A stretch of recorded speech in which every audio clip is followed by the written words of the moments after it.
How's it going, everyone? This is Jay from Cubold Gaming. Recently, I finished playing the game A Plague Tale: Innocence, and I'm here with a buyer pass to share my thoughts about it. In this video, I'll be sharing my opinions about the game and discussing certain aspects of it to help you decide if the game is either worth buying or worth passing up on.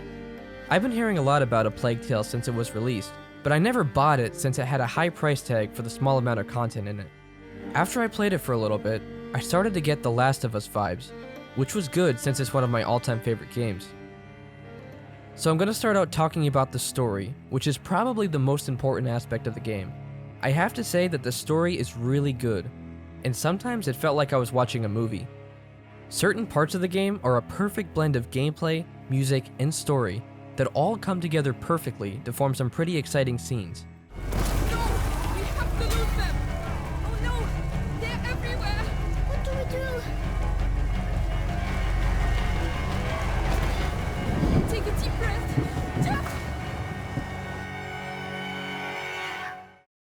The story focuses on a girl named Amicia and her little brother named Hugo, and together they must navigate the deadly medieval landscapes and try to survive the horrible rat plague that threatens their world.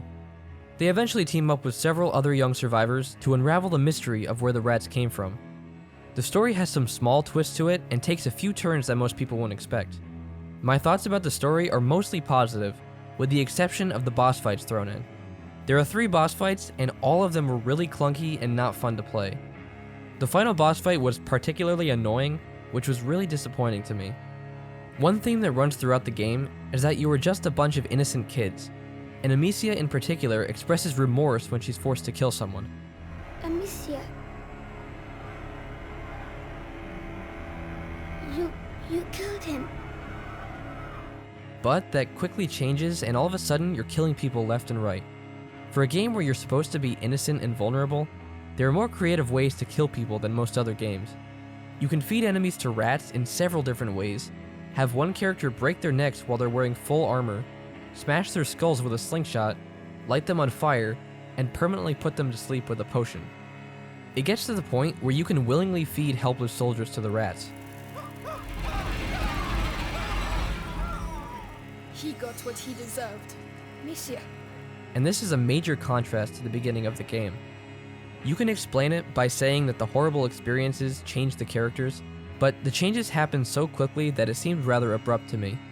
Besides that though, the game is definitely worth getting for the story. The developers have hinted at a second game, so I really hope they explain some of the unanswered questions brought up by the first game. The next thing I'm going to talk about is the graphics, which I think are absolutely gorgeous. The game starts out in a foresty area in the middle of the fall, and everything around you is bright and cheery. Leaves are falling all around the forest as the sunlight cascades through the trees. Honestly, this beginning scene has some of the best forest graphics I've ever seen. I think it's a great contrast to the bleak and dark feel of the rest of the game, and the beginning scene really sets the stage for what's to come. There are several other really impressive scenes throughout the game, but nothing really compared to this first scene. Anytime it's daylight out though, there's bound to be a really pretty view or scene. Along with the graphics comes the environmental design, which I think was overall very good. The main danger of the game comes in the form of rats, and there are quite literally hundreds of rats on screen at a single time.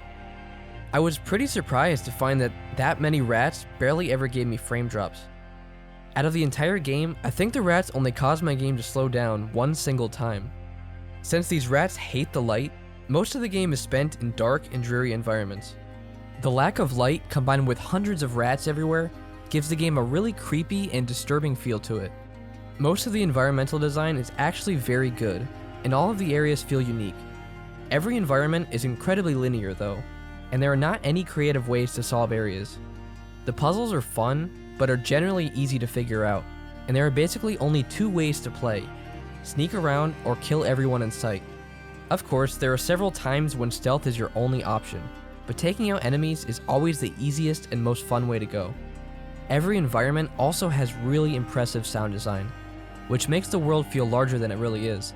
Every area is linear, so there's not much to explore, but the audio expands the world and makes it feel full of life. The game also has a really great soundtrack that sets the mood for the game. It's primarily composed of stringed instruments, and it has an incredibly ominous feel to it. Overall, the sound design for this game is really impressive, and it definitely makes the game a lot more enjoyable. Another thing I immediately noticed was how good the voice acting is. The two main characters' voices fit their roles perfectly, and they're extremely well acted. Even the child voice actor that played Hugo did a fantastic job. The other characters' voices were good, but they weren't as good as the main protagonist's voices. One issue I had though was with the character development throughout the game. You definitely see Amicia and Hugo's relationship progress, and you do get to know Lucas pretty well. But the game doesn't really give you a reason to care about any other characters. The twins are annoying with their constant bickering, and Roderick is introduced too late in the game to be a meaningful part of it. I really wish there was more time speaking to the characters and learning their stories, so that the player actually has a reason to care about them. One thing I really need to mention though is how horrible the AI is. It's been a long time since I've seen AI this bad, and it's really disappointing since most of the game relies on stealth. There's one part of the game where you play as Hugo, and you'll literally walk right next to enemies and they somehow don't notice you. There were several other times where an enemy would look at me, and then quickly forgot he even saw me. Something moved, I think. Forget it. Because the stealth mechanic was so bad, I chose to kill almost every enemy I came across, and the game usually gives you fun ways to kill them. A small detail I noticed that I thought was cool is that enemy soldiers can accidentally kill each other. Throughout the game, you're able to upgrade your gear and inventory space using crafting tables. Although they make the game a little bit easier, I found the upgrade system to be kinda pointless, since you don't need to upgrade anything to progress. The alchemy crafting system, though, was actually pretty fun. Throughout the story, you'll unlock various alchemy projectiles to help you survive. One projectile causes an enemy's helmet to burn, so that he takes it off, and that leaves him vulnerable to your slingshot. Another potion will light fires and keep rats away, and it has a counterpart that will put out fires so that you can feed enemies to the rats. I found the alchemy crafting to be really creative, and it's one of the best parts of the game. You never really run out of crafting ingredients either, since the game will always give you some when you need it. But you still need to use it wisely, or it'll result in you and your party dying pretty quickly. So, my final verdict of the game is that it is definitely worth playing, even if it sounded like I mentioned a lot of negatives. The story is good, and most of the gameplay is really fun. But, I do have to say this game is normally way too expensive. Its base price tag is $45, and at that price, A Plague Tale is definitely a pass. There's only about 10 to 12 hours of gameplay, so there's really no way I can justify paying $45 for it. But, if you can get the game at $20 or less, I'd say the game is a buy. It has an intriguing enough story, and most people will enjoy the game. I had fun playing the game, so I think many other people will too. And that's it for my buy or pass of A Plague Tale: Innocence. If you enjoyed this review, I recommend checking out some of our other reviews. That'll be it for today, and we'll see you in the next video.